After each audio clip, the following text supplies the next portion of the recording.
Buenas noches, doctora Andrés Sigüencia.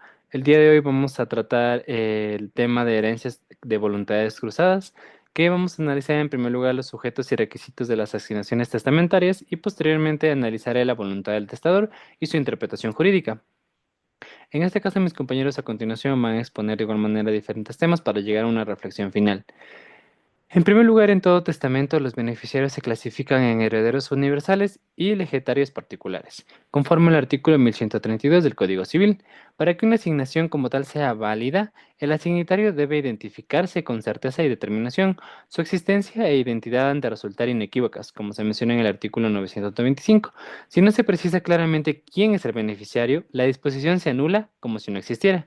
Así se menciona en el artículo 1084. Asimismo, el objetivo de la asignación o el objeto de la asignación, ya sea la totalidad de la herencia, una cuota o alícuota o un bien específico, debe describirse con precisión, evitando nulidades parciales por indeterminación. Por otra parte, las asignaciones pueden ser puras y simples, efectivas de inmediato o también pueden ser sujetas a modalidades. Entre estas últimas se destacan las condicionales, que son suspensivas o resolutorias, según el artículo 1098, las de día o las de plazo, según el artículo 1109 y 1111, y las modales que imponen cargas al beneficiario. Así se menciona en el artículo 1117.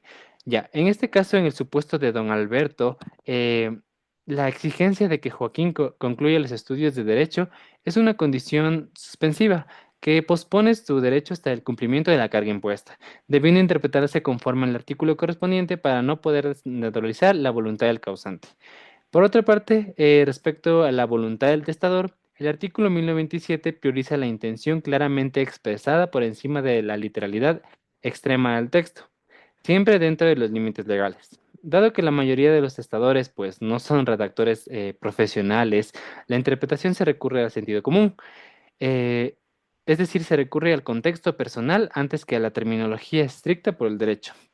De igual manera, en este marco, los errores en el nombre o titulación del beneficiario no invalidan el legado como tal, porque si se puede establecer la verdadera identidad, un error determinante, pues cuando la asignación se funda en un hecho falso sin el cual no se habría otorgado, se considera no escrita, como se menciona en el artículo 1086.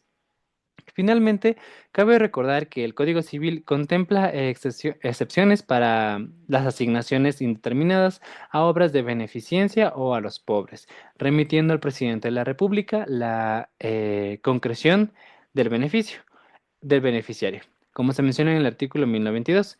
Con esto se busca como tal equiparar, equilibrar el respeto a la voluntad de don Alberto y a la seguridad jurídica de los herederos forzosos, permitiendo en casos de omisión de estos reformar el testamento para garantizar su legítimo derecho. A continuación, los siguientes temas. El artículo 1236 dispone que el testador no puede privar a los herederos forzosos de su legítima, salvo las causas descritas debidamente en la ley. Por ello, los hijos excluidos pueden impugnar la reforma de los artículos la reforma del testamento de acuerdo a los artículos 1238. En cuanto a los tipos de asignaciones, tenemos por su forma, existe una asignación universal a favor de Camila Maldonado, conforme al artículo 1009 del Código Civil. Se otorga legados particulares a Joaquín y a Pedro, en virtud del artículo 1010.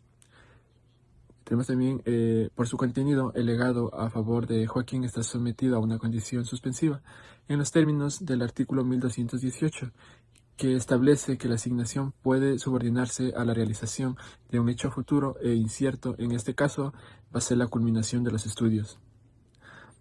En cuanto a la asignación a la Fundación sin personería jurídica, el artículo 547 del Código Civil señala que solo las personas naturales o jurídicas pueden adquirir derechos, por lo cual esta asignación sería ineficaz.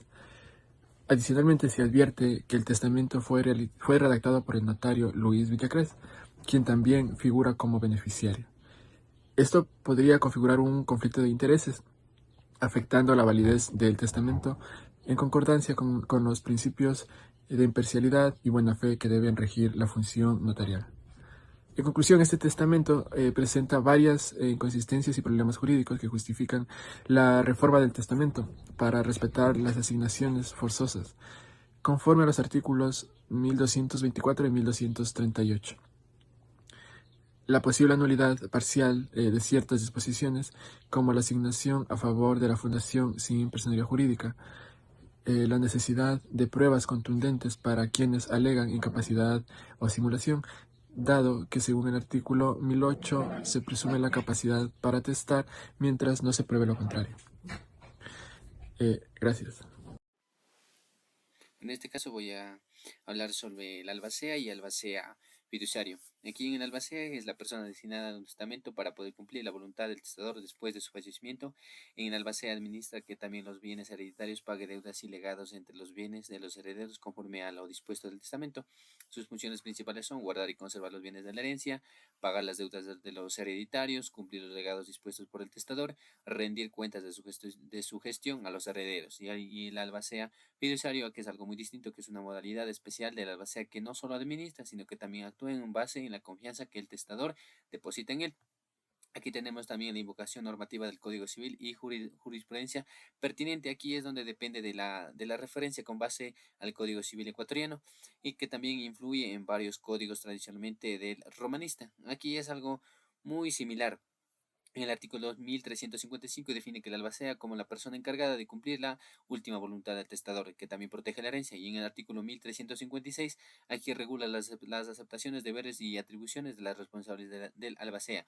Y también en el artículo 1368 aquí es donde el albacea es un mandatario de los herederos y responde de su culpa leve. Entonces, sobre todo esto, el judiciario de muchos códigos no solo está regulado expresamente como una figura distinta. En conclusión, pudiendo llegar a la reflexión final de la unidad 2 sobre la sucesión testada, podemos comprender que el respeto a la voluntad del testador, la correcta interpretación jurídica de todas las disposiciones que deja y el cumplimiento como tal de las asignaciones forzosas son muy importantes para garantizar una transmisión justa y ordenada del patrimonio que está en disposición. De igual manera, la figura del albacea en su rol de ejecutor de la voluntad testamentaria, esto nos refleja la importancia de una gestión responsable y transparente. Todo esto conforme a las normas establecidas en el Código Civil y respaldado por la jurisprudencia analizada. Esto va a fortalecer como tal los principios de equidad y seguridad jurídica que van a regir en el derecho sucesorio. Muchas gracias.